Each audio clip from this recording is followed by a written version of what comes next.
цврсто сум убеден дека сега не беше време за измена или не е се уште време за измена на постојниот даночен систем, односно негово усложнување, воведување на многу повисоки даночни стапки за одредени даночни обврзници, се со цел, тие не се побогатите, не согласувам дека посиромашните побогатите, затоа што богатството значи нешто сосема друго, ние зборуваме за доходите. Меѓу доход и богатство има огромна разлика.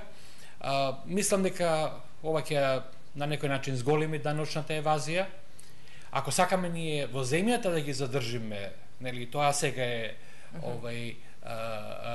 многу актуелно, продуктивните, креативните луѓе, нели, кои што секако пазарот ги наградува повеќе од што нас просечните, а сакаме да ги оданочуваме многу повеќе од што било досега, понатаму ако им ги зголемиме трошоците за работење и домашните компании, затоа што секој зголемување на даноците е намет на бизнисот и на странските компании, во тој случај мислам дека не одиме во добра насока. Ние слушаме дека дел од тимот на министерот за финансии веќе кажува дека ќе има менување и на даночната политика во однос на даноците на добивка и другите даноци кои што самите стопанственици.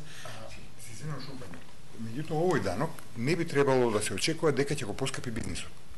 Персоналниот данок од доход. Бидејќи корпоративниот или данокот на добивка не се менува.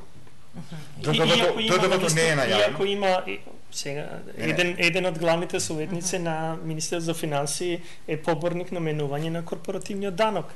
И сметам дека тоа е нешто што треба да се гледа. Да, негов став, но затоа велам, нема во програма. 20 дена, но 20 дена веќе имаш програма која што зборува нешто, имаш екипирање и некакви си навестување за нешто и стопанствениците сега викат добро, меѓу кои и јас. Едно е да го зголемите персоналниот данок, друго е да го зголемиат корпоративниот данок, затоа што ќе го поскапи бизнисот и веројатно тогаш ќе се согласам со професорот, луѓето ќе гледаат други алтернативи. Некој ќе изгубат, а никој не добива.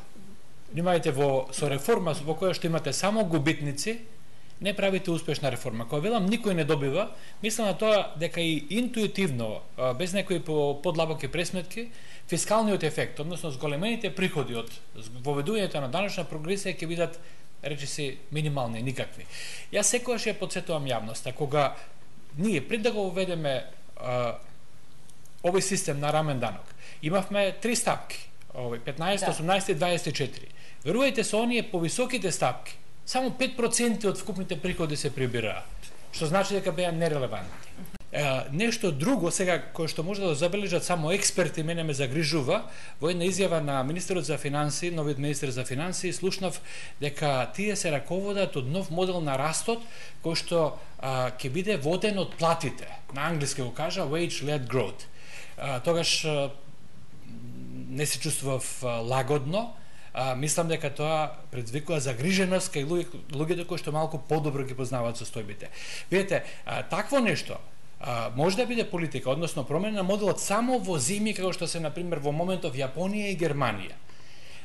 И сега, јас одговорно тврдам дека влада да се врзе за номинални износи, за стрикни износи на зголемување на плати и минимални плати, треба да има неколку услови исполнети.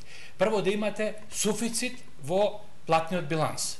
Значи, суфицит во платниот биланс, да имате многу повеќе извоз од што имате увоз во економијата. Што не ќе ги зголемуваме платите, луѓето да увезуваат крнти од 200-300 евра, и тоа вештачко зголемување.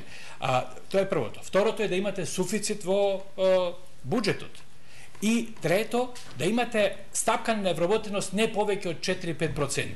Само тогаш е легитимно од економска гледна точка. Јас за овие тврдења со секој би дискутирал и можам да ги одбранам. Само во тој случај можете да ветувате на некој начин мерки за зголемување на платите.